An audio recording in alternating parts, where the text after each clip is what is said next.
दोस्तों, अगर आपको भी आईपीएल 2024 का सबसे खतरनाक पंजाब और राजस्थान के बीच खेला गया ऐतिहासिक मैच पसंद आया हो तो हमारी इस वीडियो को दिल से एक लाइक जरूर कीजिएगा। दोस्तों, आईपीएल 2024 के महासंग्राम में एक से बढ़कर एक मुकाबलों के बीच एक बार फिर आईपीएल के सबसे खतरनाक 27वें मैच के लिए आमने सामने थी आईपीएल इतिहास की दो सबसे बड़ी टीमें। टेबल टॉपर संजू सैमसन के राजस्थान के सामने अपने होम ग्राउंड मुल्लांपुर के क्रिकेट स्टेडियम में पंजाब के शेर दो हाथ करने के लिए बेकरार थे। इस जबरदस्त मुकाबले की शुरुआत से पहले ही जब टॉस के लिए सिक्का उछाला गया तब टॉस के बॉस बने राजस्थान के कप्तान संजू सैमसन और उन्होंने टॉस जीतकर पहले मेजबान पंजाब किंग्स को पहले बल्लेबाजी करने का न्योता दिया।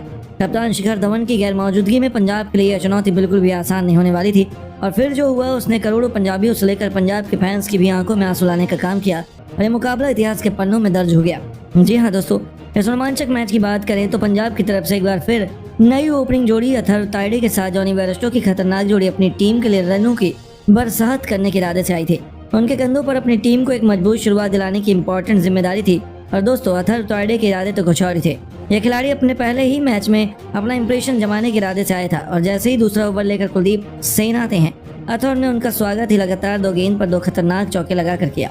उनके दो चौकों ने राजस्थान को संदेश दिया कि इस खिलाड़ी को कमजोर समझना राजस्थान की बहुत बड़ी भूल साबित हो सकती है और दो ओवर में ही उन्होंने अपनी टीम को 17 रनों तक पहुंचा दिया। तभी चौथे ओवर में संजू सैमसन ने गेंदबाजी में एक बड़ा बदलाव किया।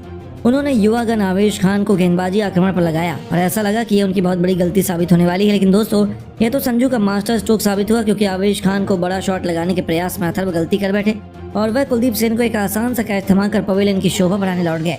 जहां आउट होने से पहले अथर्व ने 12 गेंद पर दो चौकों की बदौलत 15 रन बनाए और आवेश खान ने अपनी टीम को पहली सफलता दिलाकर राजस्थान की तगड़ी वापसी करवा दी। और अब नंबर 3 के पायदान पर अपनी टीम की तरफ से तहलका मचाने के लिए प्रभसिमरन सिंह आए थे।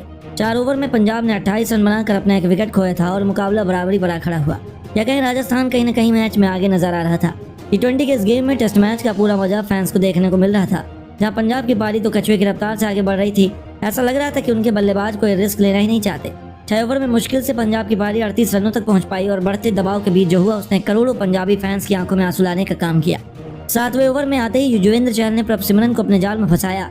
जहां यह बल्लेबाज भी केवल 10 रन बनाकर लौट गया तो उनके आउट होने के बाद मैदान पर सैम करन जॉनी बेयरस्टो के साथ निभाने आए और अब मैदान पर 2 इंग्लिश बल्लेबाज मौजूद थे जिनके कंधों पर पंजाब की तगड़ी वापसी करवाने की जिम्मेदारी आ पड़ी थी। लेकिन दोस्तों गरीबी में आटा गीला जॉनी बेयरस्टो भी केशव महाराज के सामने केवल 15 रन 19 गेंद में बनाकर घुटने टेक गए।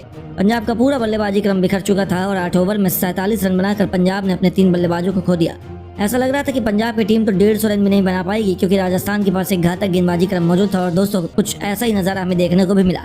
10वें ओवर में केशव महाराज ने इस बार सैम करन का शिकार कर पंजाब की कमर तोड़ दी। जहां बल्लेबाज ये कहें कि पंजाब के कप्तान 10 गेंद पर केवल 6 रन बनाकर वापस लौट गए और 10 ओवर में पंजाब केवल 53 रन 4 विकेट के नुकसान पर बना पाए। हालांकि उनके आउट होने के बाद मैदान में उतरे शशांक सिंह और जितेश शर्मा ने तेजी से अपनी टीम को आगे बढ़ाना शुरू किया। 12वें ओवर में केशव महाराज के खिलाफ 2 ने मिलकर एक खतरनाक चौके लगाए और 12 ओवर में अपनी टीम को 70 रनों तक पहुंचाया।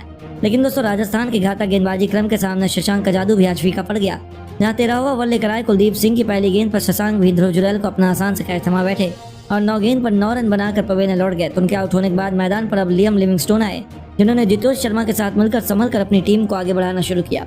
15वें ओवर में जितेश ने चहल को छक्के के लिए डिपॉजिट कर अपनी टीम को 86 रनों तक 5 विकेट के नुकसान पर बना दिया और यह खिलाड़ी लाजवाब बैटिंग कर रहा था। वन मैन आर्मी की तरह वह राजस्थान के गेंदबाजों की कुटाई कर रहे थे। 16वें ओवर में कुलदीप का स्वागत भी जितेश ने लॉन्ग ऑफ के ऊपर से एक आसमानी छक्के से किया और अपने तेवर राजस्थान को दिखा दिए। उनके बाद लिविंगस्टोन ने भी कुलदीप को और हाथों लिया।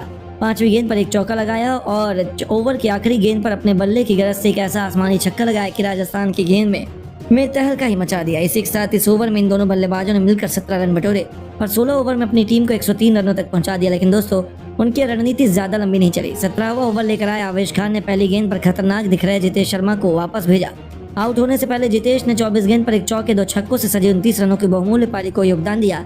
लेकिन दोस्तों उनके आउट होने के बाद मैदान में उतरे आशुतोष सिर पर कफन बांधकर उतरे थे। आते ही 18वें ओवर में उन्होंने चहल की गेंद में एक लाजवाब छक्का जरूर लगाया लेकिन अगले ही गेंद पर उन्होंने लिविंगस्टोन को रन आउट करवा दिया। जहां लिविंगस्टोन 14 गेंद पर 2 चौके 1 छक्के की बदौलत 21 रन बनाकर आउट हो गए। 19वें ओवर की दूसरी गेंद पर संजू और आवेश की टक्कर की वजह से आशुतोष शर्मा का एक आसान सा कैच छूट गया और यह राजस्थान को इतना भारी पड़ेगा शायद उनका अंदाजा उन्हें भी नहीं था। अगली गेंद को आशुतोष ने मिड विकेट के ऊपर से छक्के के लिए डिपॉजिट किया और जाते आते ही 5वीं गेंद पर गेंदबाज के सिर के ऊपर से उन्होंने एक और गगनचुंबी छक्का बटोर कर अपनी टीम को 19 ओवर में 141 रनों तक पहुंचाया और जले पर नमक छिड़कने का काम किया। इस खिलाड़ी ने अपनी धाकड़ बल्लेबाजी से 20 ओवर में अपनी टीम पंजाब को 147 रनों के सम्मान